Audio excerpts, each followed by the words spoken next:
frères le Christ, bonjour et bienvenue à cette méditation en ce vendredi de la deuxième semaine du temps de l'Avent.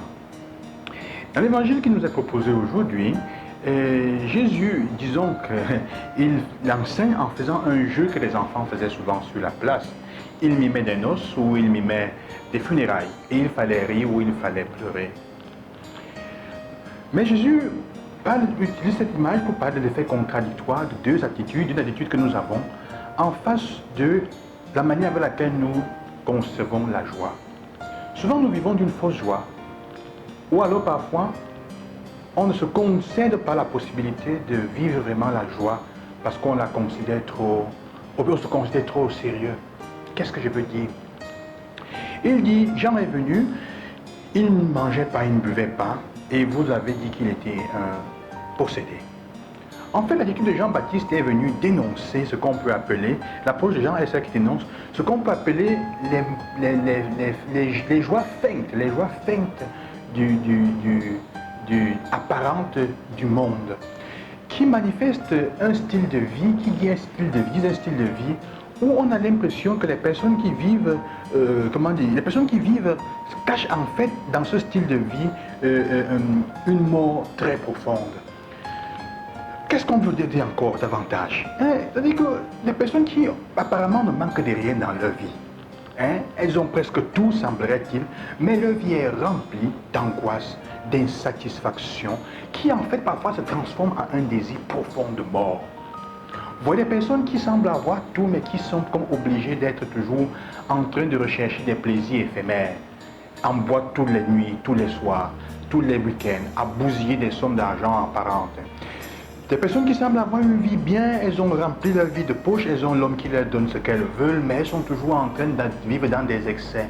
Parce qu'elles manquent une stabilité, il n'y a pas l'amour vrai, elles n'ont pas une éducation correcte, on ne les a pas épousées, elles n'ont pas d'enfants, elles semblent avoir tout, mais en fait elles sont malheureuses, elles sont insatisfaites. En fait, Jean dénonce cela, le fait parfois d'une vie apparemment remplie et joyeuse, une joie apparente, mais qui cache une profonde amertume.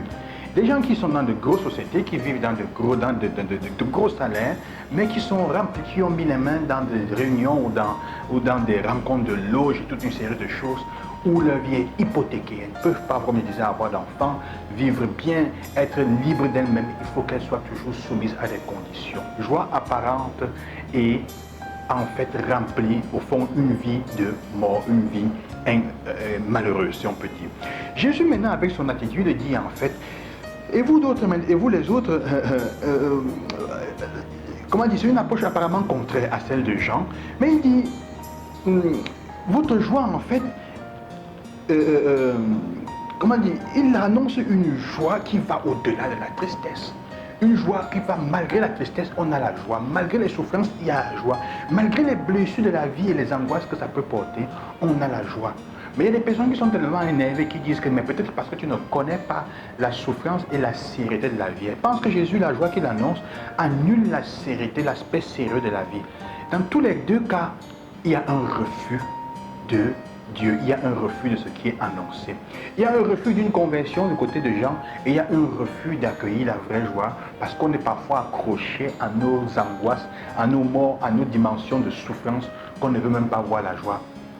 Parfois les gens pensent que manifester la joie, c'est nier l'aspect douloureux de la vie, alors que la joie est ce qui va au-delà, reconnaît la souffrance mais dit ce n'est pas elle qui définit et qui donne tout. C'est ça le sens de l'évangile. Jésus est en train de dire, le Fils de l'homme viendra pour vous annoncer, pour vous faire comprendre ce que veut dire vivre joyeux malgré les souffrances et les difficultés qu'on a. Si tu es dans la situation où tu vis une joie apparente et la vie est remplie de mort et de souffrance, demande-toi comment faire, Seigneur, pour trouver le vrai sens de la joie. Si en fait tu prends la vie trop au sérieux, demande au Seigneur de t'enseigner le sens vrai de la joie. Que Dieu vous bénisse et qu'il vous accompagne dans cette journée. À demain.